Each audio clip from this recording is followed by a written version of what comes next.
Is it working? Oh, yes. Everyone, we're gonna start in a couple of minutes. We're still waiting for Paul to arrive. But in the meantime, Glindis is gonna tell you a bit more about how this dialogue is supposed to run and everything you're gonna hear. So yeah, that's great. I'm really sorry we're delayed, but I guess everyone was delayed today.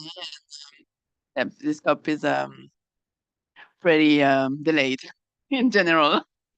So yeah, I hope you have a nice time and with you after the event.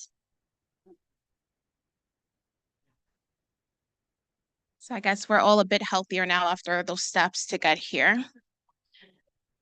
Got the blood flowing and rushing. So I hope you're all pumped.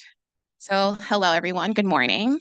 My name is Glindis Virginia Luciano, and I'm the Strategic Network Engagement Manager at the Young Professionals for Agricultural Development YPARD.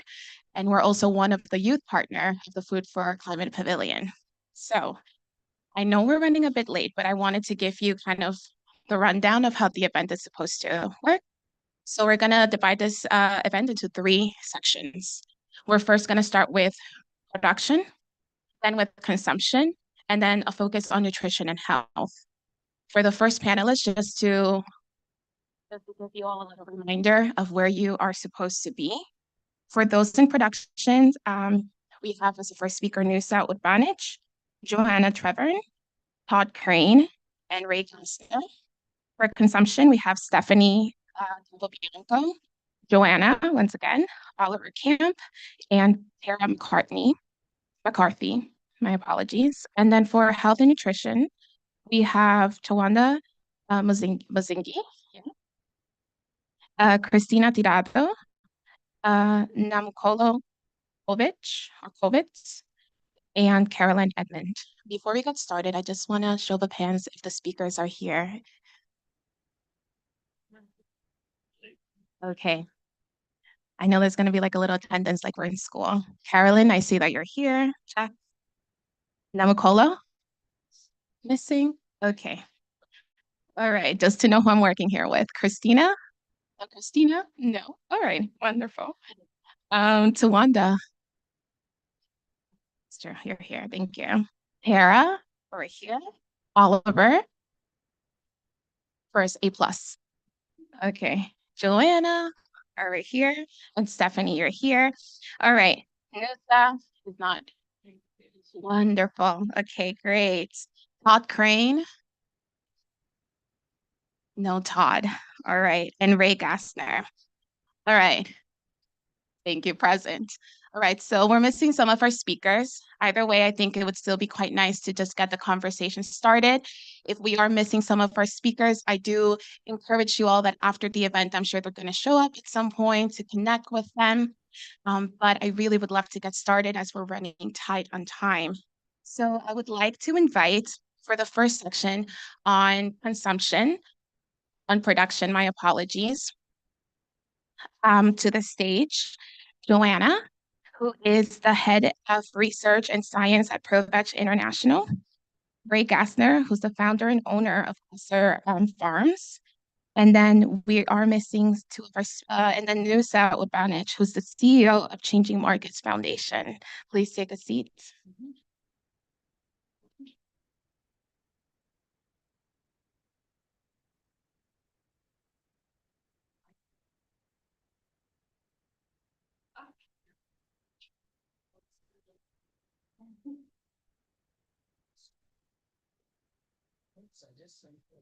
No worries. Take your time. In the meantime, I will introduce and let you know a little bit about our wonderful speakers. So Nusa is the CEO of Changing Markets Foundation and has been with the organization since its foundation in April 2015. Until July 2023, she has worked in the Changing Markets campaign as director leading the development of strategies and overseeing the implementation of the foundation's campaigns, research, and media work. And we have Joanna Trevern, who's the head of research and science of ProVeg International. As head of research and science, she leverages her significant research policy and corporate engagement experience to ensure that ProVeg's research activities drive real-world impact.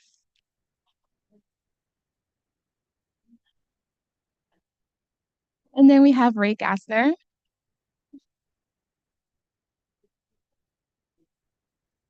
And then we have Ray Gassner, who's a small, diversified farmer in Southern Indiana. Learning early on the responsibilities of farm life, he founded Gassner Farms in Corning, Iowa in 1977, growing it from a few hundred acres to 6,000 acres. Right. So these are some of our speakers. Now, this is a discussion. I know it's called the Great Debate, but in reality, it's not about debating, but rather to discuss potential ways forward in the areas of production, right? So for your first question, don't take it as I'm not interrogating you guys, yeah? How can we promote more sustainable agricultural practices that reduce environmental impacts while ensuring food security? You can know. I want you guys to jump first and build.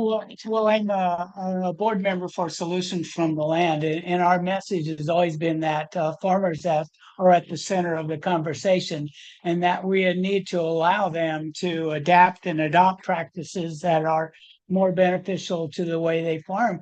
But they also need to be able to speak with each other and share ideas and share all the latest technology, that's available out there, so that they can do a better job of what they're doing, and by the way, make a living at the same time. That's really important to those of us who live on the farm. So and my message, as we shared earlier, is that when we work together, we all benefit. And I hope that's what this is about, to encourage that innovation, to encourage that adaptation, and encourage industry to bring those new technologies for us. I agree with, interesting sound dynamic. I agree with what Ray's just outlined. I think we can't forget farmers in all of this. We rely on farmers to produce our food, steward the land, to take care of natural resources.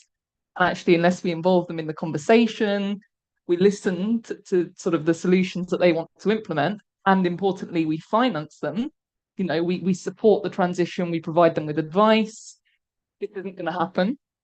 And this is not something this transition to more sustainable food systems is not something, in my experience anyway, that farmers are opposed to. Mm-hmm. As Ray said, they just want to make a living.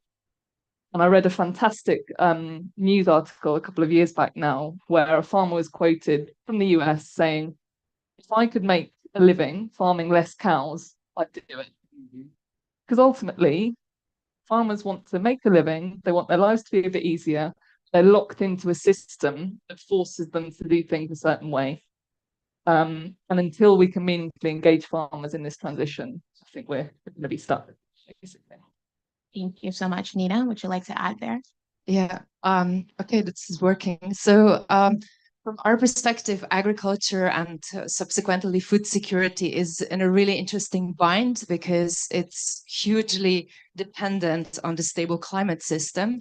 But then it's also a significant source of CO2 emissions, animal agriculture especially, but agricultural production is responsible for 1/3 of greenhouse gas emissions, and around 60% of this comes from animal agriculture. So from our perspective, it is really crucial that we start, we call that low carbon transition in the food system as well, like something we're doing already in the energy and transport systems. But when you look at the food system, you actually see that vast majority of subsidies is actually going towards production that is like either problematic for health, for environment, or for climate. And we really need to reform those subsidies so that they can support farmers doing better things, but also they support the transition away from this very climate intensive ways of producing food, and shifting towards more plant-based system is really crucial. And at the same time, it's also crucial that we have livestock systems that have less emissions, are better for animal welfare, and also for livelihoods of farmers, I would also say. Thank you. Thank you. So yeah, go for it. Just one small thing. I think what's really interesting as well is that we're all invested in this sort of low carbon transition, as you put it, Nisa. But we know that only, I think it's like 3% climate finance is going to food. So please, let's use this event to try and get more climate finance flowing to food, because it's not there at the minute. Yeah. So one of the things that, you know, many of us are advocating for, are you okay? For in the United States is the IRA funding for, you know, for the climate smart agriculture. We believe that it is a step to encourage, you know, adaptation and changes. And it will help make that happen, I think. But, you know, I think it's important that we remember that every farm is different, you know, and every operation is different. And on our farm, every field and each piece of our field is different. And we have the technology today to do everything plus or minus 1 inch of where it's supposed to be, everything that we apply. We also work with our neighbors, you know, who have animals that we allow them to graze our cover crops and our stalks in the fall, and it becomes more efficient. But my circle of life is we have an ethanol plant that's 14 miles away. Okay, so our corn goes to the ethanol plant, makes the renewable energy, the renewable fuel for your gasoline cars. All the protein is still there. So the value to the animals is still all there.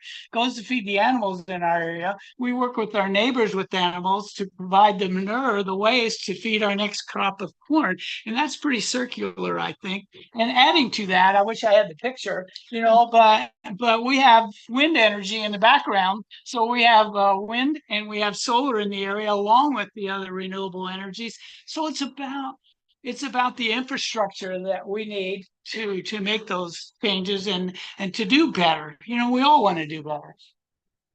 So I want to just ask something because you all have touched on the concept of a just transition on decent livelihoods. And so I am calling for you guys to kind of brainstorm a bit of like, how is that transition supposed to happen? Because we often talk about local technologies, and we know that it's context specific, but I would still want us to take this opportunity to kind of brainstorm.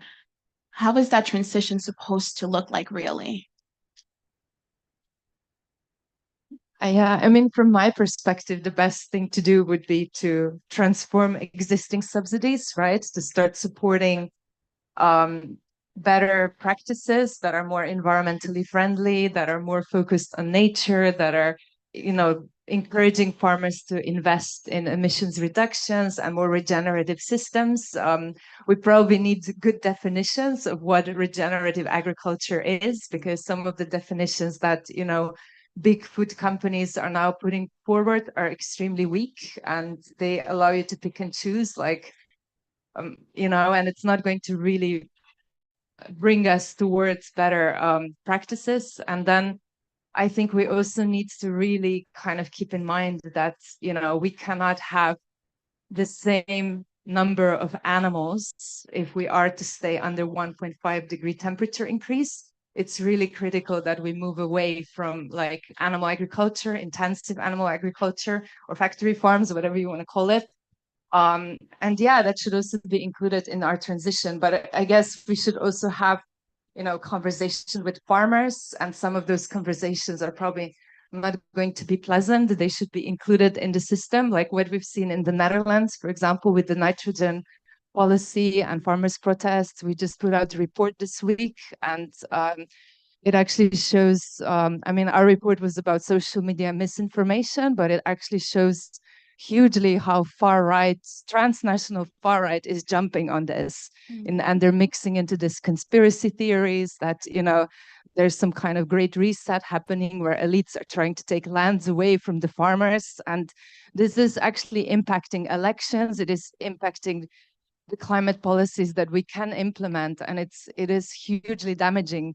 And the reason why we're in this mess is because, you know, we let it for so long, we let it wait, and now policymakers are in this bind when, you know, pollution is a really, really serious issue. It is causing all kinds of environmental problems, but at the same time, the mandate to act is falling away because the votes are going to the far right parties that are actually really opposed to climate policies. Thank you. Would Ray or Joanna like to add to that? Go ahead. Oh, sorry. My issues. I think the only thing really that I would add is that we need a really clear shared goal, particularly for policy. And I don't think we have that yet, personally. We're still very focused on yield and, maximizing the amount of calories that we can produce from as limited resource as possible.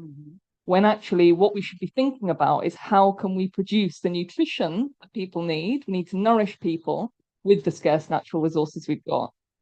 And I think if we can make that mind shift and get that baked into policy, we'll be in a much better place to understand, well, actually, what are the different interventions that need to be put in place to support farmers to make that transition, to support, food companies to then help their suppliers and farmers to make that transition and to really align across the supply chain. So that's what I would like to see happen. And we need to involve farmers in that process.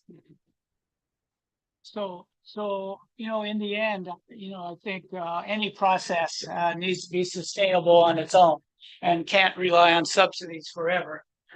In my experience in the industry around the world is that, folks say they want, more friendly food, but they're not willing to pay for it. And so how do you get around that? How can you make those adaptations? And the only way is if people actually do pay a little more for it, or we become more efficient and we advance technologies that allow us to grow, more desirable food. Can I come back on that? Yes, you can. It's such a difficult topic, this kind of cost and people paying more for food because, many people are facing into a cost of living crisis at the moment. I think actually part of that needs to be solved further up the supply chain rather than being left to the consumer. And there was the new SOFA report, I don't know if people have seen that, from the FAO that estimated these kind of hidden costs of food, social, environmental and health, 10% of global GDP.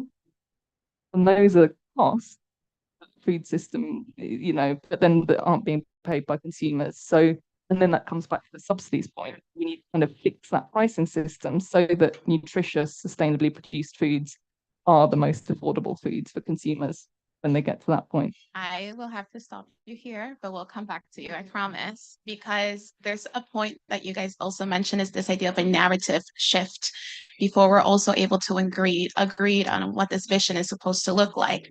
Now, I want to bring it a bit to the global perspective again, because part of this narrative shift is on the aspect of nutrition, on small scale farmers, particularly to the extent of that certain, for example, the idea that we have to increase meat production in certain parts of the world.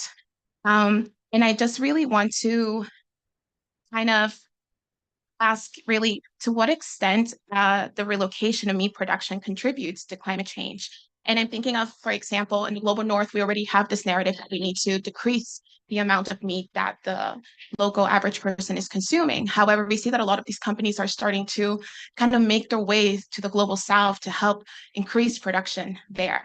And so I kind of just want to get your perspective on this, because this is an interesting issue. We like to make it seem as though if we are not consuming as much meat here in the north than the south in global south, but not all the global south is the same, right? This is very context specific, and also communities are context specific as well. So I would like to hear a bit of your input, especially from a farmer's perspective as well. I know this is global, but it still would be interesting to also hear your perspective on this. But maybe Nina, you would like to start, and then Sorry, Nusha.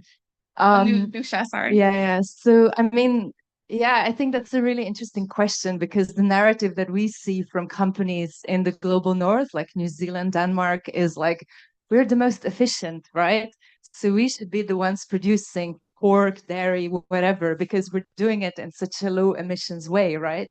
So they're almost saying like, they should be the ones producing and exporting this animal products. But on the other hand, they're also doing what you're saying, right? They are moving to those countries. They're investing massively in intensifying production, and that has huge implications, especially when it comes to the this potential spread of pandemics, right? So there is potential maybe to do like sustainable pastoral intensification. That was like a great opinion piece from Matthew Hayek when he talks about that, right? So you're basically fighting climate change, but also preventing this pandemics from happening at the same time. So you're not really driving intensification of livestock production. But yeah, I think narratives are very much like also, targeting the poorest countries in the world where people don't have enough protein and justifying this as a way to drive more meat. But I think what is more interesting to look at is emerging economies where you actually have middle classes that are eating not just more meat and dairy, but also much more processed foods. And that's actually having really negative impacts on the health, especially of children. Like you see that people have, this hidden hunger. So they're actually becoming obese, but they also lack micronutrients. And I think this is something that we should look in a holistic way. So it's not just we'll address that by getting people to eat more meat and dairy, but we have to look at more holistic from the nutritional perspective and also prevent some of those trends from continuing.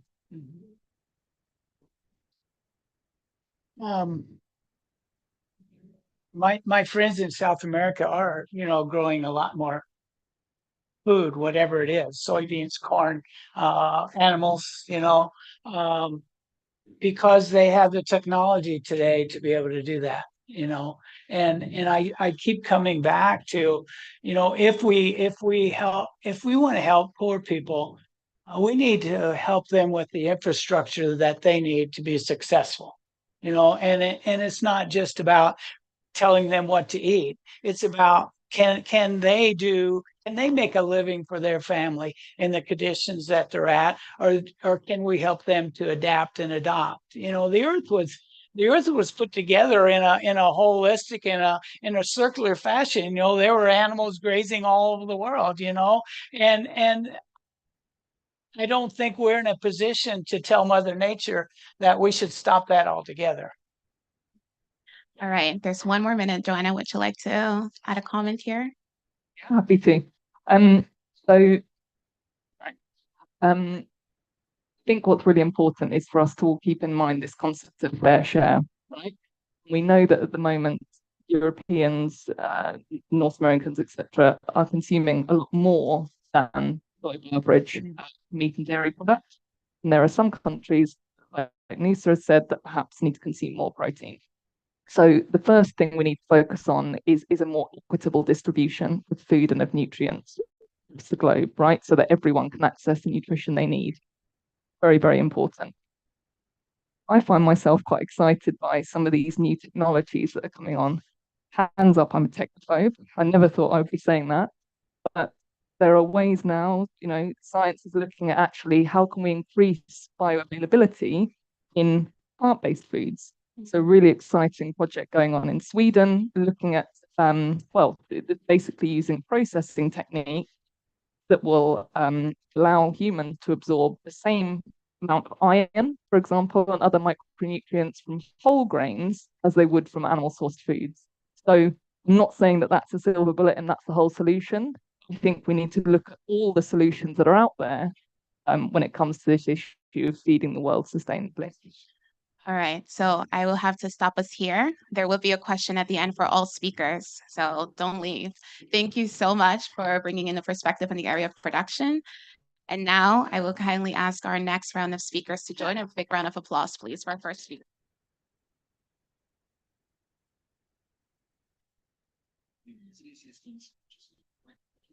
Yeah, I think it's better, maybe. All right, so I invite Stephanie, Joanna, Oliver, and Tara.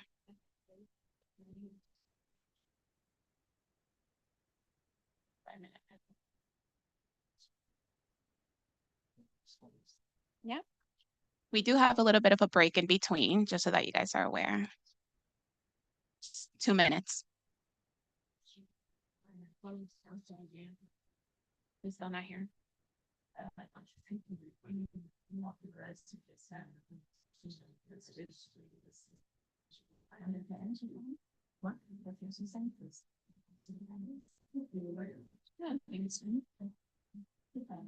I would just let me talk to them a little bit so they're aware. Thanks.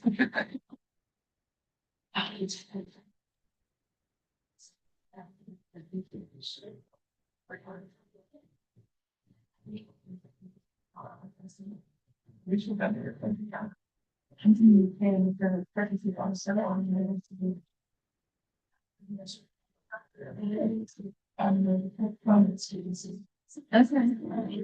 the US, I think back at the end, I'm personal birthdays.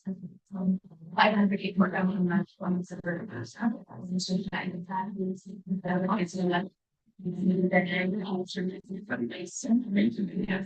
Yeah. Okay.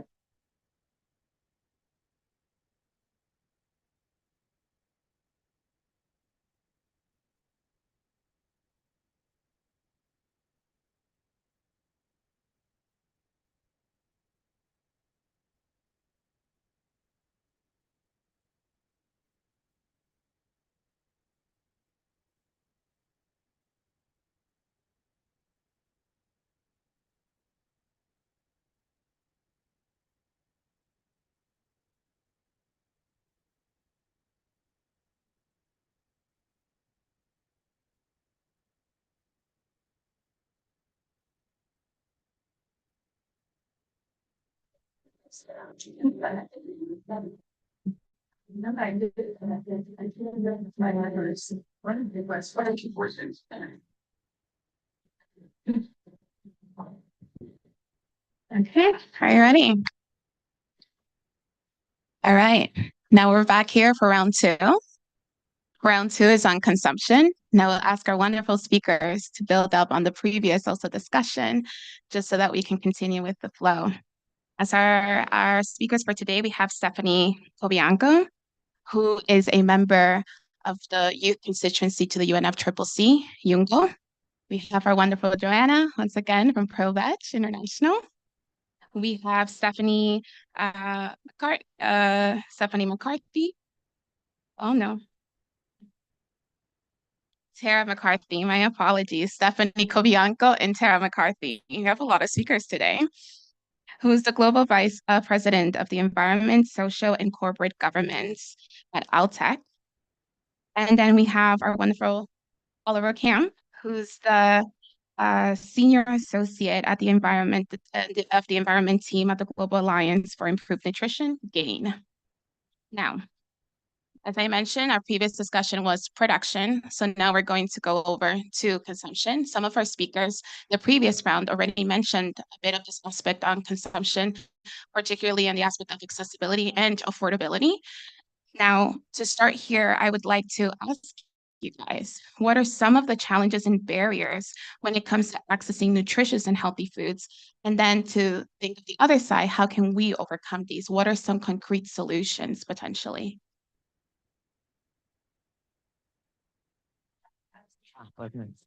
Okay. So I would say, I'd like to kind of very much build on the previous conversations, because nutritious food must be produced. So the production of nutritious food is the very, very first step. And if I can actually just go back even further, the nutrients come from our soil. So it's actually the circularity of treating our soils well, treating our crops well, treating our animals well, that gives you then the good nutritious food that we need. And too often I would argue that we actually, a little bit like we've done today, but not from the perspective of, we silo the conversation to say production is one job, but consumption is separate, and nutrition is a different conversation altogether, rather than saying, you know, and I remember kind of back in the 80s, you are what you eat was a thing, you know, so that what we're eating, how it's produced, actually matters. So I think that the more we have each other in the room, and that's what's so fantastic, we're all in the room today to see how do we make sure that what we consume and what we produce are absolutely aligned together. And from that perspective, in all of these debates, there's choices to be made, there's priorities, there's KPIs to be met, there's money to be made by people as well, because everyone has to survive on this one. But too often, again, when we're looking at consumption, the debate is food actually valued? And how do you value that food? Because people will say you must have it accessible, it must be at a good price. But when you're wasting 1/3 of something, I'd argue, is the food that we're producing and preparing to be consumed, is it actually valued? So I'll pause there. Before you answer the original question, I would like to actually jump to that question. Is food actually being valued? So keep that in the back of your minds, because I will come back to that, Oliver. Yeah, maybe we can come to that. And first, I should just talk about GAIN's role, which is really to try to increase the consumption of nutritious foods for people who tend to suffer from malnutrition, undernutrition, particularly in the global south. And we know that the cost of a healthy diet is way out of reach for about 3 billion people, probably more. And we know that 3 to 4 billion people suffer from at least one micronutrient deficiency.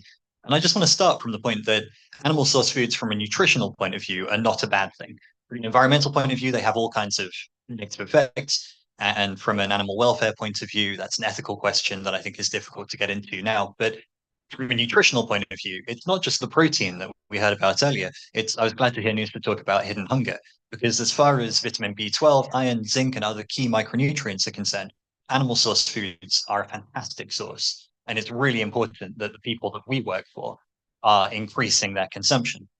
And we know that this is something that's going to happen. I think my second point is this is inevitable. We have 270 million tons of meat eaten every year at the moment. It's going to go up to 470 million tons, roughly. That's what projections say.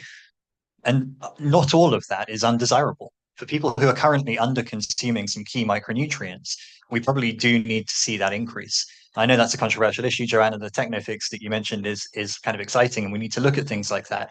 But overall, that is a transition that we need to see.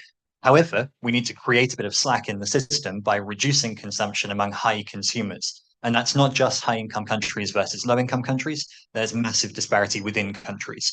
We were looking at the figures for Nigeria quite recently. We're doing some work there on micronutrient intake. And there is such a wide disparity between the high consumers of meat and animal source foods and the low consumers. You really need to flatten that out. But then just one point I want to sort of end on before getting into that other question you mentioned, Linda, is that we have a huge category of people. It's not so much about entering the middle class, actually. It's just about population growth. We're going to have hundreds of millions, billions more people on the planet in the next 20 or so years. And that will lead to this huge increase in consumption at the moment. And I think that's where we have a big opportunity to make sure that when people are changing their diets, when we have people perhaps that are in a position now to increase their animal source food consumption, that we're promoting a shift towards more sustainable types of animal source food, so poultry over ruminants, fish as well, and also that we're looking at the alternatives, legumes, pulses, and various other kinds of alternative protein. Sorry, long answer. Thank you. No, wonderful answer, but I want to get the words in for Stephanie, and then also Joanna, and then we're going to continue. No worries. Thank you. Well, about I think I'm too close to this, so maybe it's gonna make some noise. In regards to the race of population consuming food in general and animal products in general. So I think that for the future, we need to be really mindful of our options, that in the cities, for sure, we have a lot of options, and we could choose those that are available, and legumes, fruits, and vegetables have been widely available for most of us all the time. Then taking this into account, of course, that increasing population and increasing animal products is going to cause a terrible problem, and it's already causing a terrible problem in our environment. So that's why for consumption, we need to create public policies to make those products that are more nutritious available for everyone, those products that have a lower impact on the environment, because most of the land right now is taken by animal agriculture, around 80%, but the calories and the protein supply that we get from those sources of food is the lowest. And the biggest amount of protein and calories are coming from plant-based foods. So is our system sustainable? I don't think so. And we really need to, when I talk to these big companies like Cargill, and when I talk to the Ministry of Environment and the Ministry of Agriculture, they all said that production will be driven by demand. So for sure, we have a big role to shift consumption to what we need for the planet and people there. So yeah. We won't solve food and nutrition security by producing more food in the same way. That's my view. And I think that's a narrative that's got a real stronghold. And at the moment it is kind of driving policy. I mentioned it in the previous panel session, this focus on yield as the most important metric when it comes to our food system. We need to focus on the sustainable production of nutritious foods. We need to get people off ultra-processed foods. That's a big problem kind of in the EU and other global north countries. It's going to become a big problem across the world, and it already is, unless we change the way we're doing things. So I think that's really important. And for me, you asked us about barriers and sort of solutions. I think a huge barrier is food environments that we all operate in. Those environments are set up to market, to reward, to enable overconsumption of foods that aren't very good for us. And actually, if you're just going out to try and get a healthy meal, the world's against you. And until we can change that and make healthy, sustainable options the most attractive, the most available, affordable, and accessible, we're going to struggle. And we need governments and businesses to really make that happen. And back to this, do we value food? I don't think we do. I think some of us do, but that's not what we're being taught in schools. That's not what marketing and advertising budget is being put behind. We need a better food culture. And for that, I would look to, countries actually in the global south that still, many of them really value food, have a really strong food culture, and have more diverse diets than the ones we're seeing take over the world at the moment. So that's what I'd like to see. I will ask another question, which I think you'll have an answer to also, just because this section is about consumption. I've heard a lot about nutrition, which of course it's interconnected, but consumption is about consumers, right? Specifically how they're choosing to spend their money in this environment. And I would love to hear from your perspective then, what role in this regard does public policy have to be able to change this environment in which business operate in, right? For consumers to then be able to make those right choices. So it's an interlinked, right? Because it's not separated, it's interconnected, because at the end of the day, we also have to go, yes, we also do have to, this incentivizes farmers, right? The production side. So I would love to hear from you guys around this. I would argue this is a really complex question because the influences on food are obviously a necessity from the calories and the nutrients that we've spoken about already, but there's a cultural and social, you can treat food as fuel, or you can treat food as your life. And the idea that there's a silver bullet that I will make an announcement to say, this is how you should eat your food. Like, there's been wars over less. So from that perspective, I think it's a really sensitive issue. There's huge education required, and there's huge cultural norms that have to be protected within that as well. I'll give you a personal example that winds me up quite a lot, which is when my kids go to school, we have a healthy eating policy in the school. So they're not allowed to bring in sweets. They're not allowed to bring in anything, but they have to bring their own lunch. And a couple of years ago, my young child, about 5 or 6, came home with his lunchbox not finished. And okay, Irish mammy, eat your dinner effort. And I said, what happened? Oh, Mom, I only have 30 minutes and I didn't have time to eat my lunch. At 5, didn't have time to eat his lunch. So if that's the norm, that food is just, it's calories for fuel to run out because, okay, you had 10 minutes to eat your lunch and you had 20 minutes in the yard to run around with your mates. So what would you choose?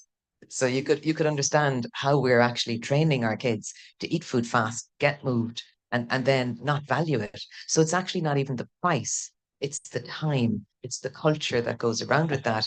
And that's from our schools, that's from every part of our lives on how we choose to educate our kids, how we choose to allow our kids to be informed, how we inform ourselves. And the final piece then with it is, what is the truth when it comes to food? Because I know, depending on the mood I'm in, if I want to eat chocolate, I'm going to find something that tells me it's great for some part of me, and then I'll eat it. You have the exact same complexity on every element of our nutrition, that you can want to eat well, but you can choose the exceptions You'll have a vague food pyramid in your head, which welcomes and celebrates that colorful, varied diet that you have, but you have to make choices all of the time. Okay, so the argument here is on the culture around food. All right. I definitely agree about all of these points to do with food culture. And I should mention, sorry to plug a GAIN project, but the new Food Culture Alliance, which has just launched, is a really interesting example of how we can affect the way that people think about food. But I just want to bring a bit of the perspective of the people that we work for in the Global South. These are billions of people who aren't making the kind of choices that we're talking about here. It's not about what we will most enjoy, taste. It's not about just convenience and picking up a packaged good always. It is about a lack of dietary diversity. And it's about the fact that many people are subsisting on a couple of bowls of ugali or porridge or something like that in a day. And so in this context, I think shifting consumption is very much about the availability and affordability of nutritious foods. At the moment, we have this perverse situation where even people who are producing nutritious foods have more of an incentive to sell that, either for export or into an urban market, perhaps, and then to buy themselves a 25-kilo bag of maize flour and have ugali, which is very non-nutritious. And obviously, we would want to shift those kind of consumption patterns. But we have an issue there because the only way they're ever going to make any money is by selling a more profitable commodity or a more profitable crop to an urban market or an export market. So this is where the drivers of food choices here are very different. We have the luxury of choice, and actually food is cheap relative to our incomes. We spend a tiny proportion of our incomes, generally speaking, on food. Whereas in the global south, people would have to spend 150% of household income in many places to afford a healthy diet. So the consumption question is such a difficult one, and it starts with the production, the value chains, and then with the kind of redistribution that Joanna was speaking to. Okay. Any last comments, maybe from Stephanie or Joanna? Thank you. Yes, I'm glad you mentioned the Global South because I'm coming from Argentina and we are in the top 10 animal products consuming countries. So I used to have a diet really heavily made based on meat. And I think that education is a big thing for consumers change because once you know the nutrition side of things, and I know that our colleagues in the next panel will explain more about that. But once we know about this nutritional aspect, we are more able to have better choices towards consumption. So I think in public policies, also education is a big thing, education at schools, educations in universities, everywhere. And then also in what kind of products we are subsidizing because meat in Argentina is being subsidized. So of course it's getting a lot of subsidies and that makes that people get this food a lot way more than legumes and fruits and everything. So I think that we can also shift consumption by taking this type of measures in what we choose to finance, what kind of products we choose to promote, and what kind of products we want to tax, for instance. So yeah, that can be part of the solution. 1 more minute. I'll be very quick. We can't put all this responsibility on consumers. We know that consumers' choices are constrained by what they can afford, what's available to them. People are going to eat what tastes good, what they become familiar with, and what they can afford. So let's flood the market with delicious, I can see Paul, bean-based meals, with delicious plant-based options. People will go for them. What are we doing with public procurement? Come on, there's so much more we can be doing to increase actually the choices that are available to people, to do this in a positive way, to make it much easier for people to make that transition. And I worry that if we just rely on education, it's very important, but we need more measures to make this the easy and attractive choice for people. Thank you so much. I know that you guys, I know it was a delicate question that I've asked. So I know that you guys gave different answers to different aspects of it. For sure, there's a narrative shift that needs to happen in terms of food in our culture. But then the financing of where we're subsidizing, right, to be able to access more nutritious food. And then the other aspect is, of course, we need to think about how our business, how agribusiness is doing work as well, right? We often want to rely on people voting with their dollars. I'm very against that because people don't always get the choice to vote with their dollars. But thank you so much for your time here. And we will end this section here. The next round will be health, which will build up on this one here. Thank you so much, guys. A round of applause for them, please.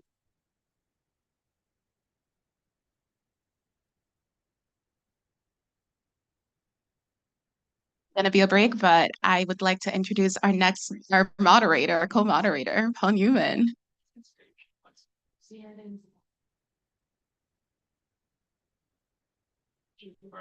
No, the floor is all yours. It's all yours. Take it now.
No problem. Okay. Apologies for being slightly late. I've done a lap. The site is secure, and there's lots of entrances and lots of people confused. So, and it's quite warm outside, so it's good that you're inside because it's a little bit cooler. But great to be here. I'm going to try and catch up, add to the conversation, and then we're going to circle back together and pull apart and have some interaction with everyone. So if I double up on something, just go with it. If we've had also some changes in speakers, so I'm going to use some indulgence to get speakers to help introduce themselves as well. So lots of things on the go. But just before I get started, I just would like to hear what's something that came from the very first session that stood out to somebody. Working together. Working together. The need to work together. We're talking about partners and conversation and making sure that they're able to produce in a way that is going to be good for them. Yep. So putting farmers at the center of the conversation in a way that production is actually servicing the health or the enjoyment or lots of things for the individuals. Yeah. Solve in a integrated way outside. So working in an integrated way, not in silos to help us get across the problems. Investment, it's something that we're hearing a lot of already at COP and seeing some of, which is good. We just need to get that spread in the right areas. But investment is absolutely critical. Anything else? Yes? Yeah, I really like the fact that the value system around food is changed. You're wasting it there. Yeah. So valuing food, I think, is really key. And I think that comes down to some of the challenges around access and affordability, but also in how we actually think about the true cost as well. And so it's kind of like there's a tension point there, I think. So on one side, we want food to be accessible and affordable. On the other side, we need to value the true cost. And how do you do that in a way that's equitable? And that's a big challenge.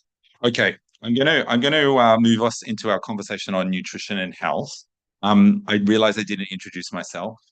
So I'm Paul Newnham. I lead the Sustainable Development Goal 2 Advocacy Hub, and we run a number of initiatives, including the Chefs Manifesto, which is a network of chefs in close to 100 countries working across the SDGs. We run a campaign to double the consumption of beans, peas, and lentils as a way of transforming food systems. And we also run a campaign on the global food crisis called Hungry for Action and a few other things. So come from a kind of broad background. So just wanting to put that out there in case You're wondering, who's this guy? Okay, so we're going to bring up our panel, and we've got a couple of changes in the lineup. So Todd Crane's going to join us, who was going to be on the production panel. So I'm glad to have you on the nutrition and health panel, and I'll get you to introduce yourself in just a second. And then we have Tawanda. Perfect. Welcome. Come and join, and we'll get you to introduce yourself in a second. Christina. Perfect. And Caroline. Perfect. Everyone's here. So what I'm going to do is I'm going to ask you to introduce where you've come in from, how much sleep you had last night. How much sleep? Okay, so where you came from, what your role is, how much sleep you had last night, and if you've eaten anything on site already. So let's start there. I think this is on, maybe. I think it is. Yeah. Okay, good morning. My name is Caroline Aymon. I am from Quebec. I'm working in Brussels right now. I'm at the Director General of the International Dairy Federation. I actually had a very good night of sleep and actually brought my breakfast at the grocery store yesterday, so I didn't brought it on site. Perfect, welcome. Thank you. My name is Todd Crane. I'm originally from the United States, but I'm currently a principal scientist at the International Livestock Research Institute in Nairobi, Kenya. I got 4 hours of sleep last night, and but I'm hanging in there. And food, what have you eaten? Anything on site? I had something after breakfast that caused us both to be, which was outstanding. That was really good. It was pancake sort of deal. Yeah. Hello, everybody. My name is Tawanda Mujingi. I am the Director of International Programs at the Plant-Based Foods Institute and Plant-Based Foods Association in the US. I didn't have enough sleep. I slept for 4 hours. I think jet lag is getting the better half of me. And I haven't had anything yet this morning to eat at this facility. I ate before I came, so looking forward to some good meals. Yeah. Thank you. My name is Cristina Tirado. I am the director and president of the Sea Foundation. It's a foundation that works with Maasai in the border of Kenya and Tanzania, and did not get almost any sleep, maybe 1 hour this morning. And this is my first food this morning. Somebody gave me this kind of water very nicely, and delighted to be here. Well, people are all making it, and very different challenges coming in from different places, different experiences, and hopefully we're going to have a robust discussion. We're talking about nutrition and health, and so we want to this is a very controversial conversation, I think. That's my view, because it comes up a lot. Scientific. But okay, so what? Okay, start us off. What nutrition and health? Why is it not controversial? Because nutrition is science. Yeah, nutrition is science, not opinion. So that's not controversial. You've got a pool of evidence that actually tell us what actually is good for you and what's the benefit of different type of food. So we can talk about dairy because that's actually who I represent. And the pool of evidence on the benefits for health and nutrition of dairy is large. And actually, Oliver mentioned it, but you've got tons of articles, and that's why it's been actually very useful in school meal program, because it helps children physical and cognitive development. It helps in terms of health, osteoporosis, bone. We know all of that. So that's what I'm saying. It's not controversial. There's one thing that's not controversial. It is nutrition. We can talk about the rest, but actually for me, nutrition is very straightforward. Good. Anyone want to build on that? I will build on that. Yeah. Working at the International Livestock Research Institute, much of our work focuses on agricultural development, specifically in Africa. And I can say that the issue of, well, you mentioned school food programs, but just general access to animal source foods in the first 1,000 days of life is hugely impactful in terms of neurological development, cognitive development, in addition to physical growth. And it's particularly important in these contexts where people don't universally or don't generally have access to this massive array of food choices. So it is a nutrient dense. It's can be readily accessible for a wide variety of people, especially in smallholder systems where maybe they keep a cow or two, they keep a goat, or in pastoral systems where milk is the core of the diet in many cases. So that nutritionally, it really fulfills a niche which is not evidently replaceable with a sort of a purely plant-based foods diet. And I might contest an earlier characterization that the global South has a massive palette of foods. I think in many places it's a fairly not a diverse diet. That it's ugali every day, it's maybe twice a day if you're lucky, and so that it is narrow. So these access to nutrient-rich foods, especially for young people, it's hard to overstate the importance of that. Though I was at this breakfast this morning and a Scottish colleague of mine pointed out that the studies in Scotland say that most micronutrients in the rural Scotland are also probably coming from animal source foods, where growing a lot of fruits and vegetables is not easy. So we've jumped straight. Like I'm going to let this keep going, but we're jumping straight into some of the controversial elements, but we're also acknowledging some of the scientific elements. So I think there's a question about nutrition itself. What is nutrition and what gives benefit to people is one part, correct? And that's scientific. How then you can get that is also scientific. There's different sources, many different sources. As we're digging into this, you also, Todd, brought in some really good points about differences in rural communities, different parts of the world. I think there's a challenge whenever we come up with one way of kind of generalizing anywhere, because I think there's also, from my understanding, and I'm not a nutritionist, but nutritionists have told me that it's also about the combination of foods that you have, the way that you eat them. So you can eat a lot of carrots thinking they're very nutritional, but if you don't have something with that carrot, or there's something, you don't actually get the nutrients. So there's these kinds of interesting challenges in this as well. So I agree it's scientific, but I also think we sometimes attach statements which can be misunderstood as well. So I want to dig into this. I want to pull more nuance out, but let's keep going across and hear from how people go. Yes, I love the subject of nutrition because I am from Zimbabwe, where a lot of people suffer from malnutrition. And I've had the privilege of living in the global north for the past 20 years. And I'm a human nutritionist by training. So I've had the privilege of understanding the science and the culture behind food. The problem that we have with nutrition is that we focus wrongly on the nutrients instead of the food itself. A lot of the malnutrition issues are not a result of people not eating enough food, but it's a problem of people not eating enough diverse foods. I mean, we don't eat one commodity every day. We don't need that. We need to eat a lot of different types of products every day. And then from that diversity, you sample, you get enough of the vitamin A coming from there. Actually, there's a lot of synergistic interactions when you combine foods on a plate.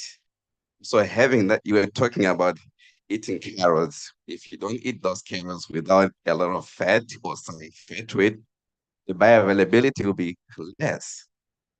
So you need to have that fat in combination with the carrot, and also the way you cook it, the way you prepare those food affect a lot of the nutrition. So nutrition is actually a very complex topic that we cannot silo into livestock, plant-based.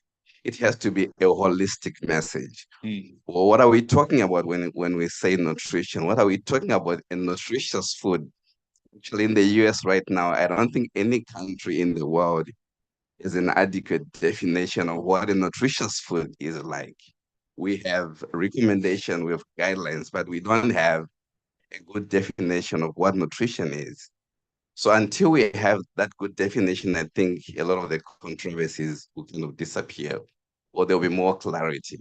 So right now, I think the problem is we come from different fields, different silos, and all of us advocating for our own commodity at the expense of the health and nutrition and economic welfare of a lot of people out there who depend on us to get the right messages, to make the right decisions. So I think we can have that consensus and actually come out with good messaging that can help people, that can help move the nutrition field holistically, more from a commodity-wise messaging that many people would like to talk about. There's a lot to dig into there, but Christina, let's hear from you. Yeah, thank you.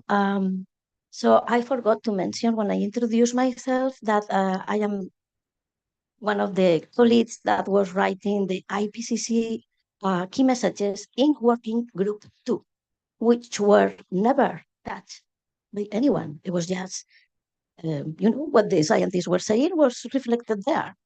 And you will see a section on the health chapter on malnutrition and a section in the health chapter on the co-benefits of different aspects of climate action to health, equity, and well-being.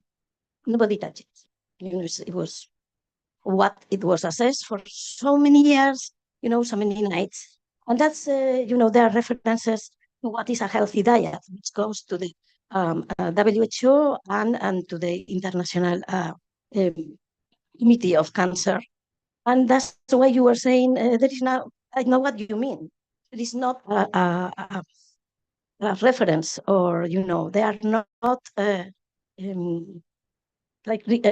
recommendations for everybody because they don't fit. So everything is contextual.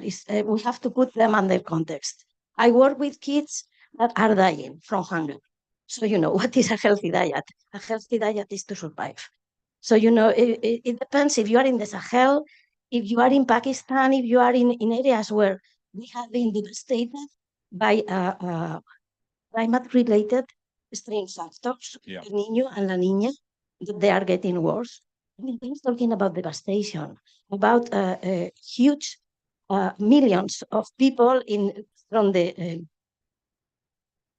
IPCC report 5 to the 6. There are 7 years, okay? We have a Niño. We saw a Niño that we never saw before. We would see it now. We were talking about 26 million of families in the countries that have a system that records where a household is going to have famine or a crisis beyond crisis 3, which is the IPCC system. We were talking about 26 million of households that needed assistance to survive. So, I come from that point of view. So this is healthy diet will be a diet that will allow these households, to live and to have a relatively healthy diet, or, sometimes we are talking if they only got calories to survive.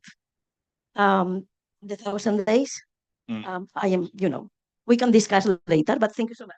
I leave it here. I think it's really interesting what you were talking about there, because there's a couple of things. We've said, okay, nutrition is scientific. Nutrition is something that we can all agree. There's certain nutrients people need to be healthy.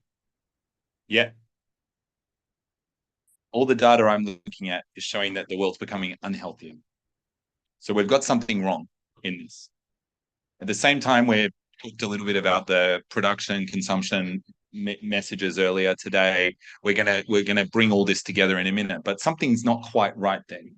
When you talk about health is also interesting, and we often talk about these in polar. It's this or this. It's unhealthy or it's healthy.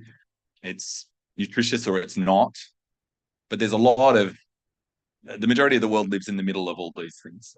So as we're thinking about this, I suppose what I wanted to hear is, how do we think a little bit more about, I think you were talking about food, and this obviously is how we get our nutrition, majority of us. Some people take tablets or injections, but the majority of us get it through food. How do we think about food, health, and finding that balance in nutrition in a globally diverse world? Because at the moment, that doesn't go to we just need more protein and it's this way, or it's that way or that way. And you're either a vegan or you like to just eat big tomahawk steaks. You can't be anything in between.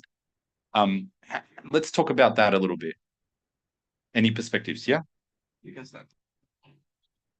Yeah, I think that that's a great question, and I think you mentioned it earlier. It's all about a diet. You're right. People are eating a diet, so diversity of food, and that's exactly it, that's what all I think what we support: safe, sustainable, and nutritious food. But I think one thing that is important is not all food are the same, and not all food have the same nutrition value, the same nutrition dense value, and the same impact on health. And that's what I was saying when I said earlier, it's scientific. You know the impact of some food compared to others. And I think that's also important to take that into consideration when we make recommendation related to diets. Because at the end of the day, people will decide, as you say, depending of where you are in your life stage, where you live, you afford the revenue that you have, what's the best diet you can get for your needs and your money. And that's just a reality around the world. Huh? And we know that some food are bringing that package of nutrition compared to accessibility and affordability better than others. I think that's just that needs to recognize that. So then we can take about that basket of food and then making the diet. But at the end of the day, not all food are the same. And I think that's an important element. I think that I agree with you. That is definitely something we should be thinking about, is that not all food is created the same, but also not all food, if you pick a food group, is grown in the same way with all the same impacts. And a piece of broccoli in one part of the world is not the same as a piece of broccoli in another, depending on the farming techniques, the soil quality, all of these things. And I think a lot of this conversation is we say, we've got a study here and it says this. So then that becomes universal. And I know there's been a lot of studies going in more to the nutritional benefits of even, I was just looking at legumes and pulses, and you go, how do they all stack up? You know, so it's an interesting conversation there. Further thoughts?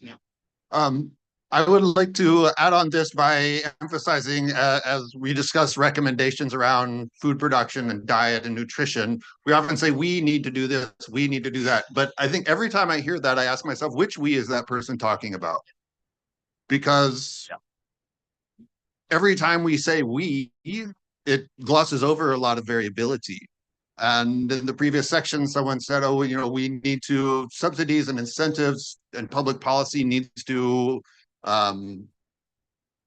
incentivize choices for healthier diets. No one's going to argue with that.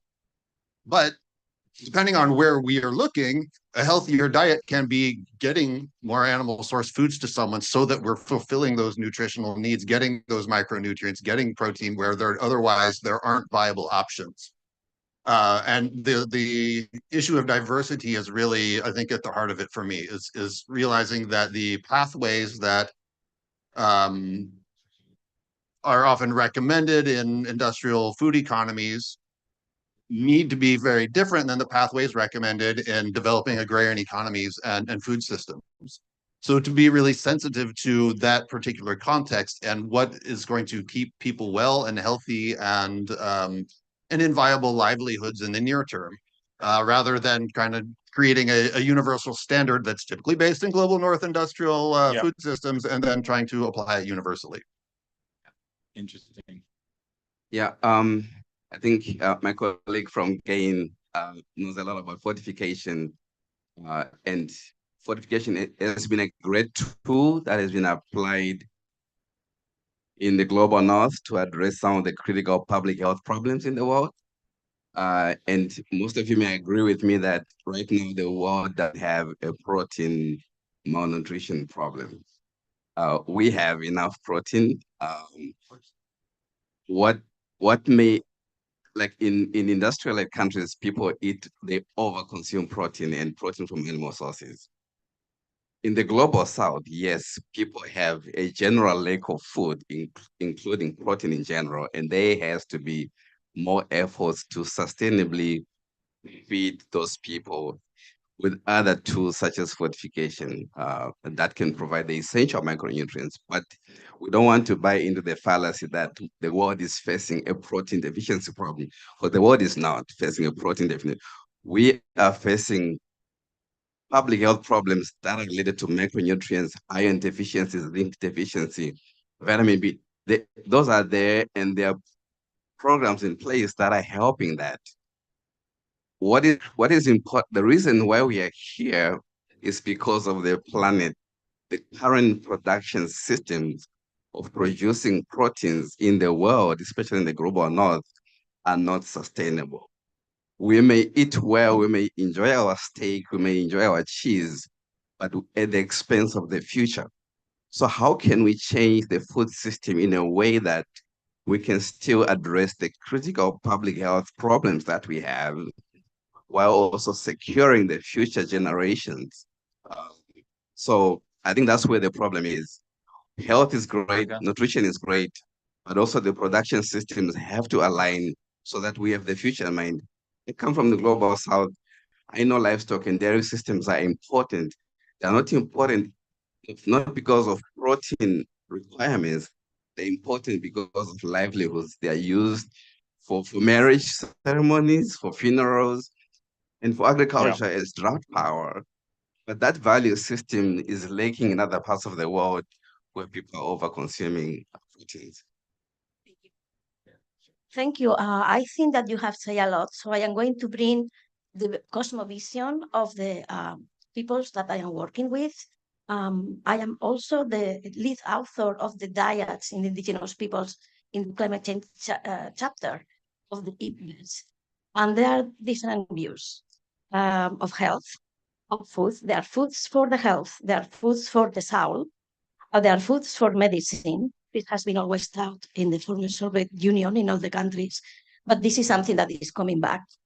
And the ways of thinking what is healthy is different. But the indigenous peoples and communities, they will think that a healthy food is a food that is free of pesticides and environmental contaminants, but mostly from pesticides that kill their original species, or they will think about the health of the planet as part of healthy diet.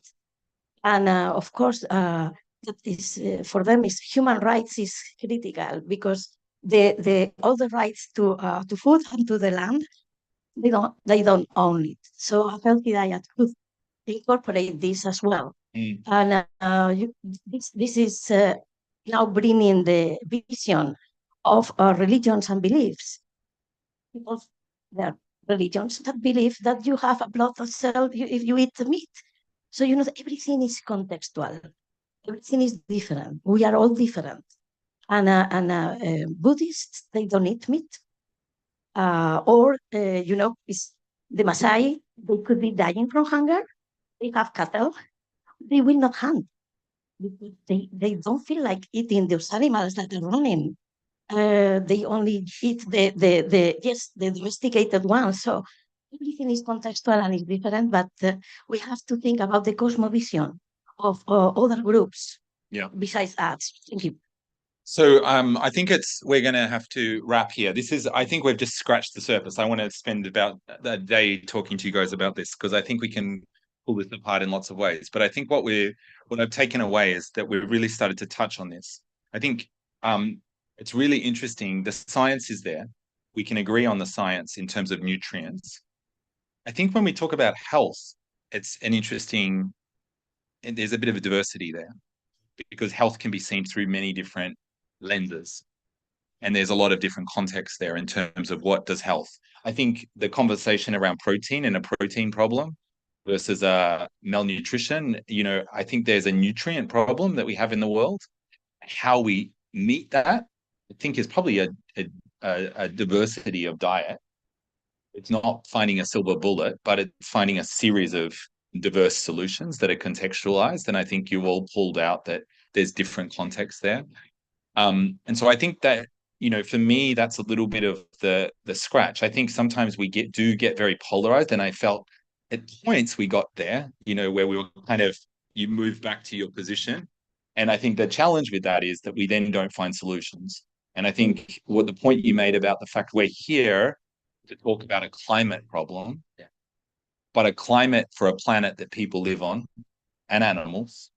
So we have to think about that. And I think, to me, as we go into this next section, I think that's a key issue, is understanding that science and using that in the right way, knowing not all foods are created equal, but knowing also the diversity of foods is needed for us to come up with that solution. So thank you. Please put your hands together for our panel. Okay, so now we're going to open this. Oh, we're going to wait. 5 minutes break. Okay, 5 minutes break. Please feel free to break for 5 minutes.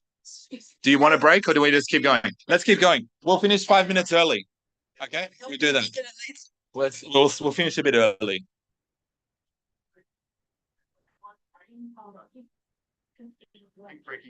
We'll break for 1 minute. Yeah. Oh, you want to keep going? Okay. I am so confused. Should we keep going? I think so. Okay. Yeah, exactly. Glindis, do you want to give a bit of a summary of what you took some points from the first part? You guys you don't have to go, you can sit there, but you can sit the conversation up. But it feels bad if it's empty. So sit here.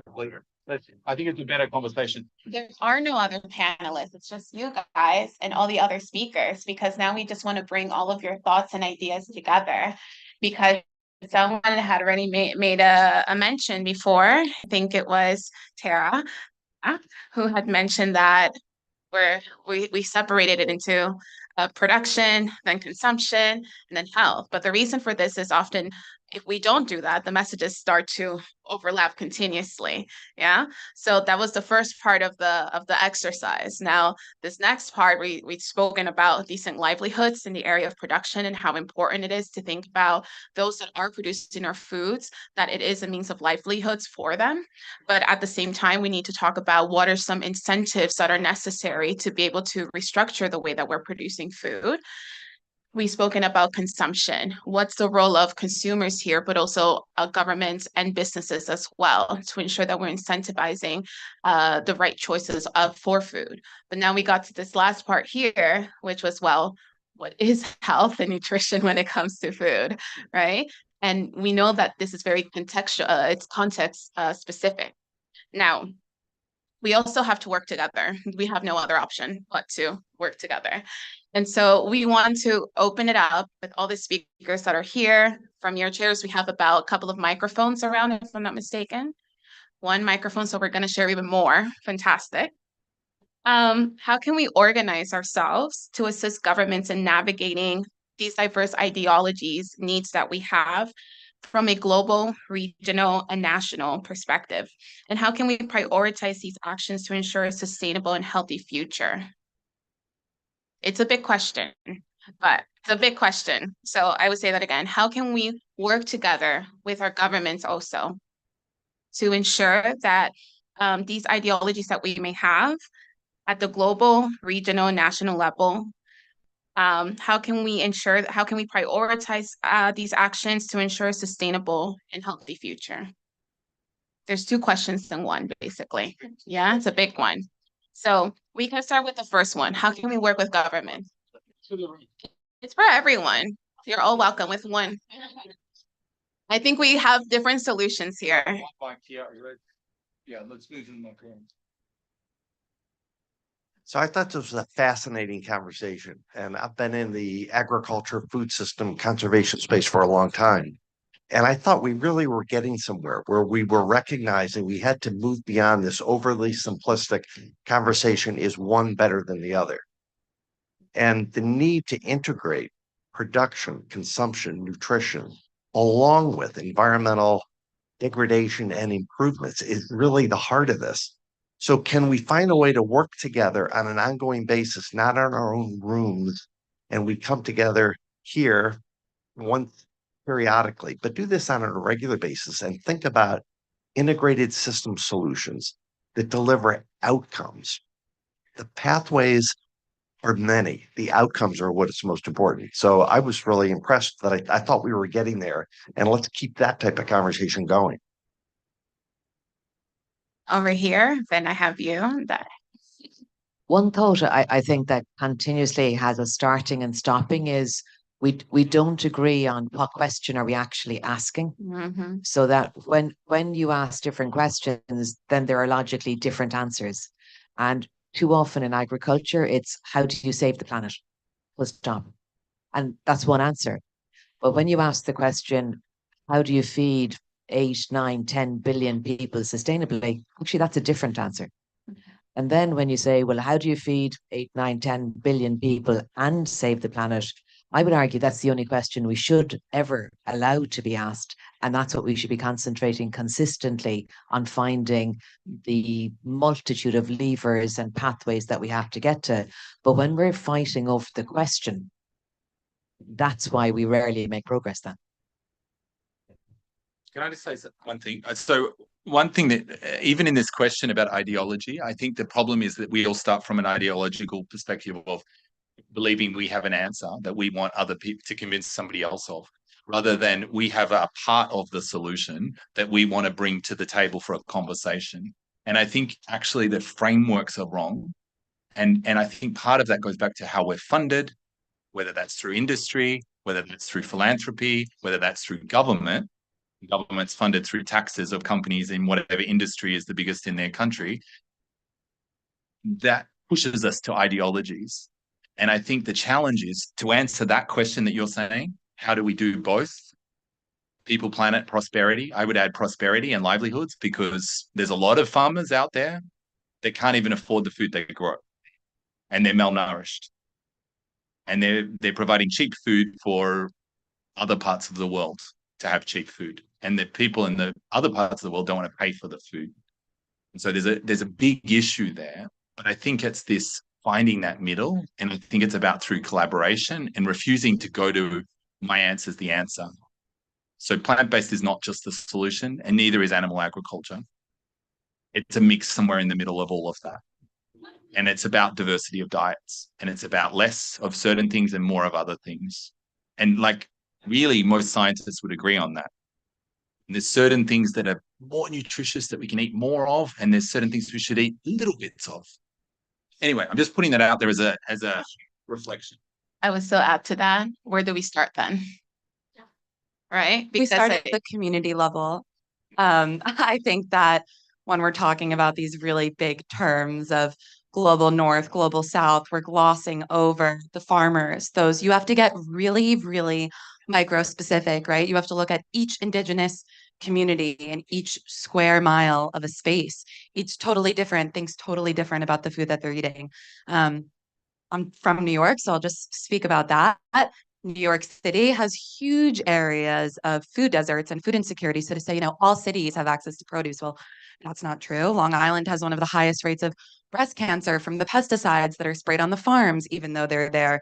Upstate, I mean, so, you can see these huge glossing over terms. I think the answer really needs to start at the community level. And well, why can't these communities have these circular economies like Ray was talking about, where, you grow your corn, you send it to the ethanol plant, right? You have this like beautiful circle of sustainability, which is really well financed and which is done on this small scale of Iowa, right? If every country town had the population of Iowa, we'd be a lot better off. But yeah, I think, right, to just challenge the way that we're thinking, and to bring in like maybe a scarier, much bigger conversation, when we always have to be thinking about this livelihood aspect, right? Like this money, this like total globalized capitalist system that we've created. Is there a solution where farmers can grow what they need and create a circular economy within themselves without needing to rely on exporting their goods or, getting imports, right? Like what can that look like? And I know that that's a lot of things in one to consider, but yeah, that micro level is what I'd advocate. So we have it here first, then over here, then over here, and then over here. Yeah. Thank you. To build on Tara's question, I think that what's important is that exactly what we just touched upon is this holistic approach. We cannot work in silos and just address one element independently of the others. There's 17 SDGs. We haven't yet mentioned women empowerment, but I need to mention it because dairy is key to women empowerment. And we need to address that. So it's a question of livelihood, it's a question of nutrition, it's a question of culture, of socio-reality. But what we haven't yet mentioned, and I need to do it, is actually we've talked about footprint. And we all agree that there's commitment and action to be done on reducing that footprint, whatever it is on carbon, environment, or land. What we haven't touched upon yet is the endprint. And those are the positive contributions. And those are important as well, because as you said earlier, it's a combination toolbox. It's not one over the others because everybody is bringing something at the table. And that endprint is super important. could be nutrition, but it's also ecosystem services. You know, actually there's 70% of the land that is used for grazing animal cannot be used for anything else. Like there's 86% of the food, animal food for their livestock animal actually cannot be used by any human. You can eat it. It won't into the stomach of an animal that it will become a nutrient-dense food. So all of those benefits are important. We need to talk about them. If we make decisions that can hurt diets, that actually can hurt health of people, that will have a cost as well. So it's really taking everything into consideration when we have those discussions, because it's not just one element, it's a combination of all together. And if we all have the willingness and the commitment to work together to that solution, we're going to get there. Yes, remember. So at the risk of opening another huge topic, I do want to say that we're missing an elephant in the room, and that is like, who has the most power in the supply chains?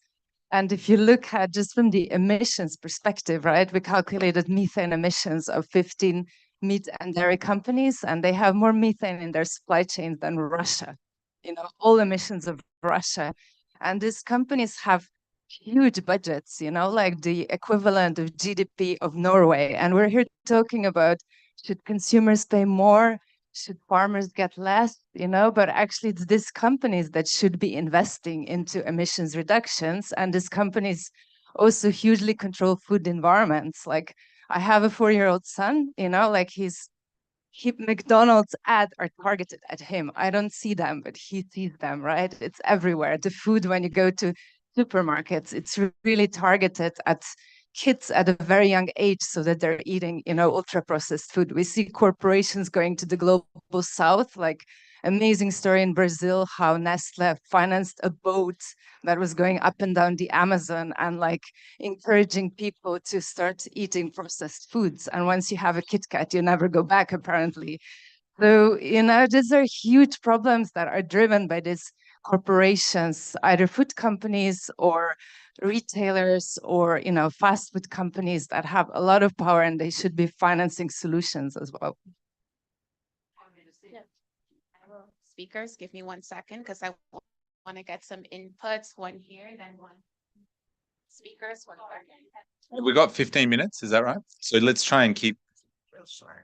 My point is short, and it actually builds nicely on that point. And it's to just, there is the micro level and there's the context level, but in the broad level, it's looking at that dietary transition.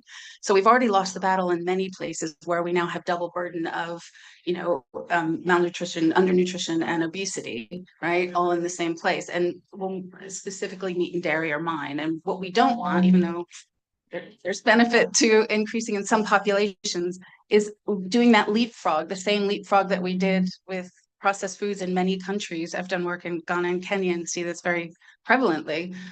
KFC is everywhere, and going to that, you know, processed meat is unhealthy, and we know that. So watching out for that dietary transition stage whilst we're looking at all of these various contexts and micronutrients. Thank you. Okay, one more here, then I'll bring this to the best. Actually, but you're speaker. I can still session. Sorry, I am Pier Cristiano Brazzale, President of the International Dairy Federation. I want to answer to you about the big elephant, because we must to stop to discuss about carbon emission if we not consider that the emission from livestock are biogenic, comes from a cycle. Absolutely, yes. And also the science and the metrics are under revision. Because, for example, the coefficient to multiply the methane power of climate change is under revision by the biggest university in the world, like Oxford. The coefficient of 28 to consider to transform methane in CO2 is completely wrong. It's overestimated. Why not? We are talking about science, not about ideology. We are talking about science. There are a lot of scientists working on it.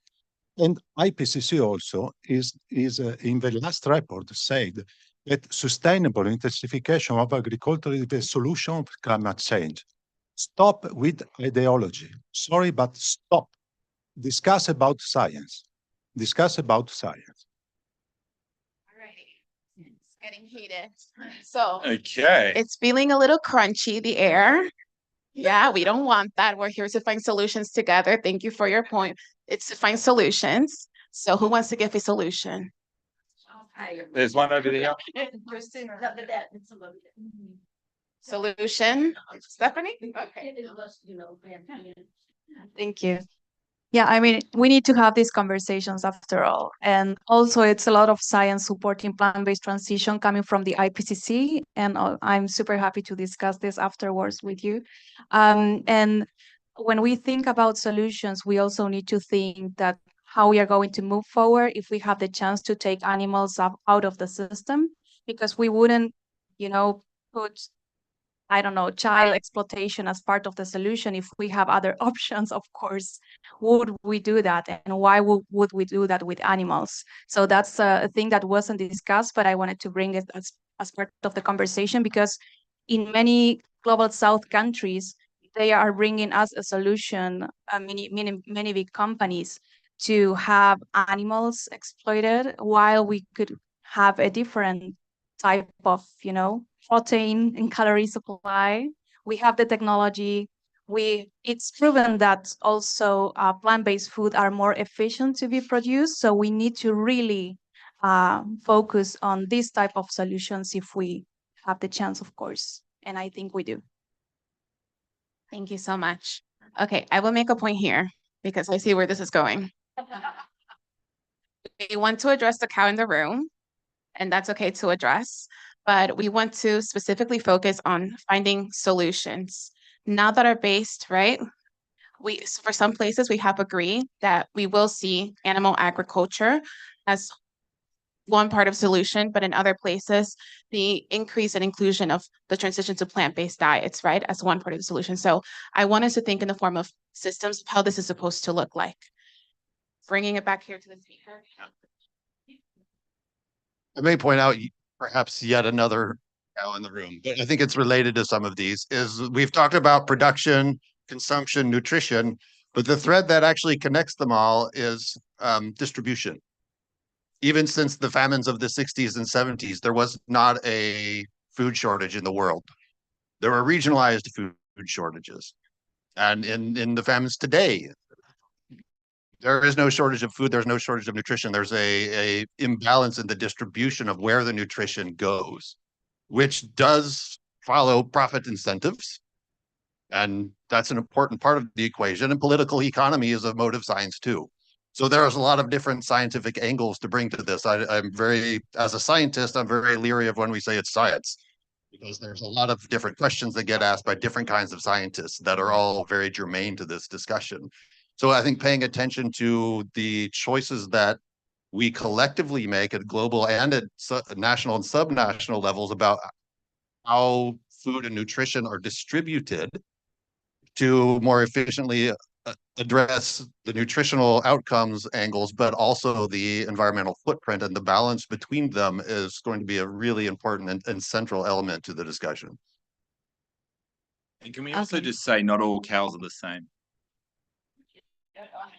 Not all cows are the same. Like, so when you're talking about science, we can't just apply, like, for example, grazing lands, but then there's also animal intensification in feedlots. That is, you can't talk in the same conversation. Grazing lands, absolutely. Rural livestock in Kenya, absolutely key part of livelihood. Putting pigs in 12-story things and doing it makes no sense. So like, and their outputs are different. So I think this is also something where we're sometimes talking across each other rather than industry also saying that's not ideal.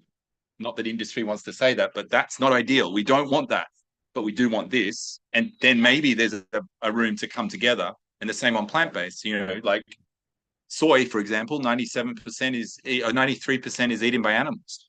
That's not ideal necessarily. So like there's these kinds of things. Is soy bad? Sometimes. If it cuts down a rainforest and it's done in the wrong way, but is it actually as a scientific nutrient? No, it's not bad. It's actually very efficient. So there's these questions, I think. Sorry, I think we've got to keep this balance in the conversation as we're talking. So rather than the points, because it can get to point scoring both sides. And there's science on both sides. I will give it to you. Take it, and then Oliver. No, Oliver first. I will say something. We have 4 minutes, so 1 minute.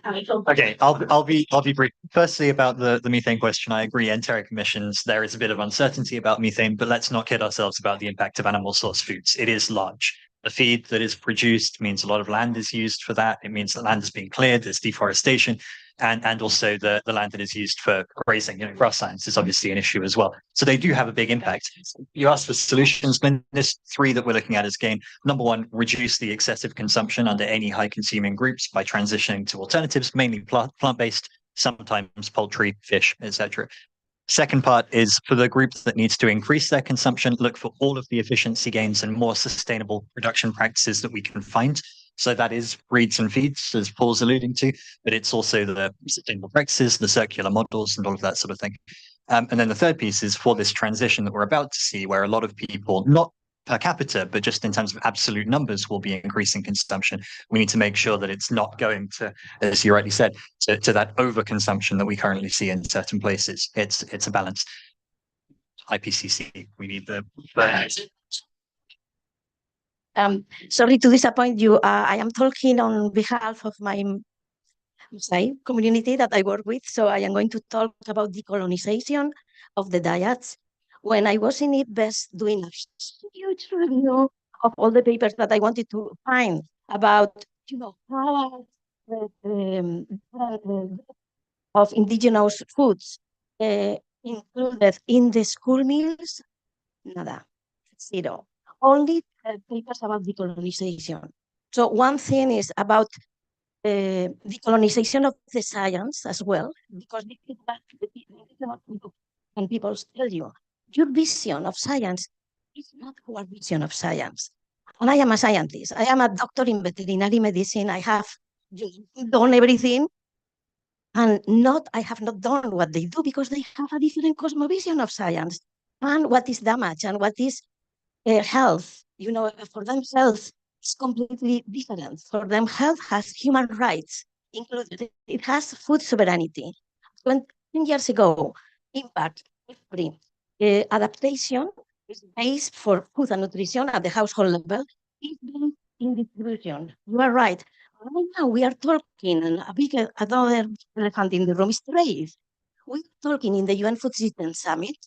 I was advising the group of Brazilians, and there is, the food supply, local food supply is critical, food sovereignty, and they were groups, very strong groups, and countries talking only about trade. So, there are more elephants in the room. And here I think that we speak the same language, by the way, or very similar. If, I think that the Guardian was saying that this was a satanic or a extreme pavilion. Did you read that one? I think it was from that one that was. I think that we are in the same page and talking business. So yeah, thank you for the invitation.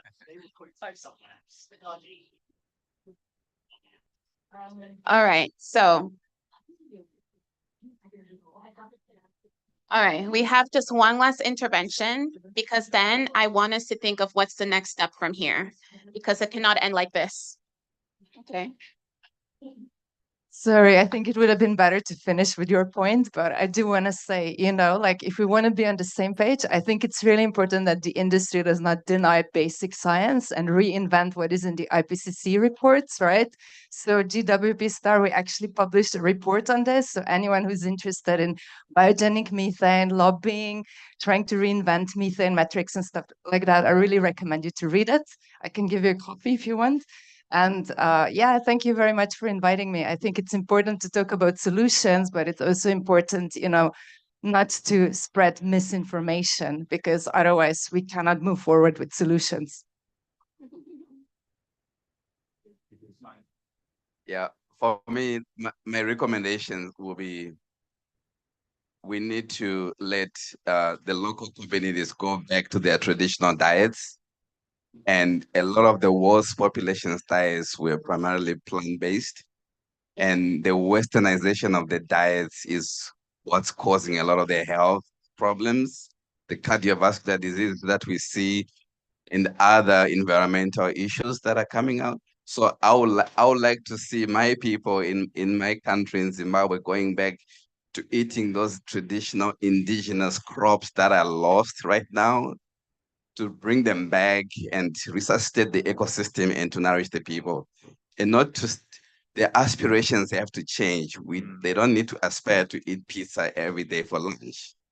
They need to aspire to eat their indigenous vegetables that can nourish them, and in a way that is in tune with the environment that supports them. So I hope many countries in the world may follow a similar pathway, going back to their roots and eat more plants. Roots include animal health. I do. But they do. But that's what you're keeping out of your story. It includes both. So let's be honest. I don't eat every day. Okay. Let's be honest. Yeah. So, Paul, please go. Okay. So what I was going to say is, I think in terms of solutions to take this forward, there needs to be a real discovery of people that want to understand each other's perspectives. And that requires genuine openness. So it requires a lot of and. It doesn't require it's this or that. Because everyone's comments have elements that I can agree with. There's also elements I could argue with. There's science that I could put on the table for one, and there's another scientist we could say something separate, which is credible. I don't know. I'm not the scientist, but you've got to look at the body of evidence. You've got to look at the direction. And I think there's some general things we can agree on, but we have to agree. We have to come together, or this doesn't change. This just becomes a kind of fight. Who's got the most money? Who's got the loudest voice? Who's got the best argument? It's interesting, but it kind of wastes a lot of time. The world's on fire. People's health is bad. We have to change this. So to me, it's about how we come together and we find those things. And I would encourage people during COP, invite somebody on what you perceive the opposite side of your argument. Go and say, I want to buy you lunch. They might take you to the largest steak restaurant. They might take you to the best plant-based burger. I don't know. That's all part of the starting point of this conversation, a bit of compromise to say, how do we get together, have a conversation and say, genuinely, help me understand your story. Where did you come from? Why are you here? What do you believe? And I think that through those relationships, we'll start to see breakthrough.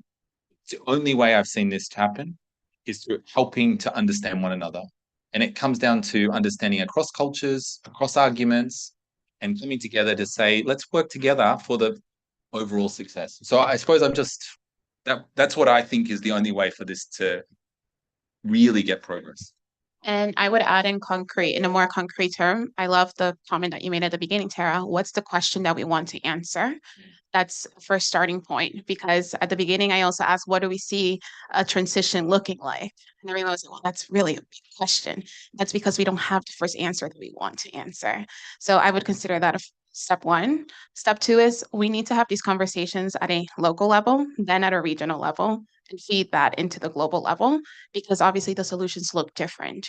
But what we want is to see how these solutions actually could be implemented and how they can work. There's already wonderful things happening. I understand that a lot of what we're doing sometimes falls into ideology because it's the work that we do, but we want to see things at a local level to be able to actually ensure that we have a world in which climate, people, and animals are all able to prosper in the best ways possible. I want to give a great big round of applause to all of you here today, not just our speakers, but also our participants. Thank you for your interventions.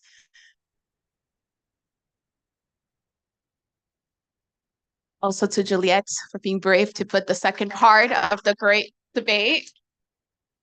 And I would recommend that when we have the great debate the next time, it shouldn't be the great debate, it should be the great solutions or the great discussions.